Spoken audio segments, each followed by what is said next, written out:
everybody. This is the greatest turnout for a poetry reading I've ever seen here. So give your all yourselves a big hand. Rock on. I've been coming here for the music just as much, but I just think the poetry has always been a big part of the scene. Nobody has heard this before because I did actually write it in the first 2 hours I was here tonight. But I wouldn't be reading it if I wasn't quasi-proud of it, so, please bear in mind that given the short preparation time, it's still actually okay. It's not going to take 2 hours, is it, Trevor? No, it isn't. Just for that, I'm going to read No Ho Dinner now. That's it. No. But because we do have more people here than usual poetry reading, rather than giving reverence to the poet and everybody just keeping silent as I speak, if I can, every so often, give me a big old amen. Every time I say something that you feel is a little on, give me a big old amen. All right. Oh, well, thank you there. That's the way to get it going. All right. The title of this poem is Kool Beanz, A Place. Amen. It's not going out quietly. In fact, the sound is louder than I've ever heard here. But most of that's life. There may be a sigh at the end of the night, collective first, then individual as Java John locks the doors. And sure, most of the conversation may be reminiscing, missing it already, nostalgia of the 60s, for the 60s. Quite possibly what the whole thing was building up to. And what's wrong with that? All the readings and the music, oh, God, the music. The beats and the hillbillies, the angst, youth and spent youth alike, scribbling in store-bought journals. I had my 18th birthday here, you believe that? You can find the very special and personal message that the chick I built a shrine to wrote to me in one of the bar logs. It says, "Happy birthday," in all caps. And I had my 14th at the predecessor, Java the Hutt. I can honestly say that place kept my love for poetry alive. Java John wrote a poem for me and my friends out there.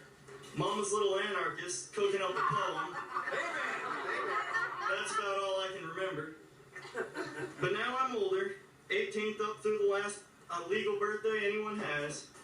And older lets you know exactly what these places are worth. It's not just a smoke-filled room. Not just a place to find the last beach bum hippie still true to the hairstyle. Not just weak coffee. It's an actual place. And that means it holds you.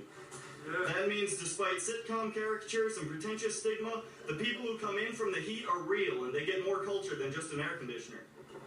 An actual place means that the art here is real and that real people care about art.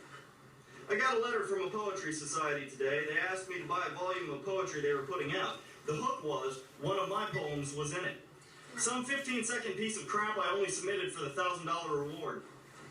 I wanted to tell them to start selling art to the public and not back to the artists. God damn it, didn't we try that here? Now the place has the kind of turnout it's always deserved, laughing like mourners at an Irish wake. Now everything must go, and that includes Java John and Java Jen's breast cancer. The humor comes and goes throughout the night. Someone says Kool Beanz was just poking its head through the very surface at the bottom of the deep. That this is a funny occasion. But I'll admit it, I'm sad. Ever comes the day we don't have to say goodbye anymore, I'll be happy again. Until then, I better get on with it. So goodbye, octogenarians talking about Viagra. Goodbye, blank looks every time I order a steamer, which is frothed milk in flavor. Goodbye to the best place I ever heard a slide guitar live. Goodbye, Java Jen. Goodbye, Java John. Until the next time we figure out another name for coffee. Goodbye, Kool Beanz. So long. Best wishes. Goodbye.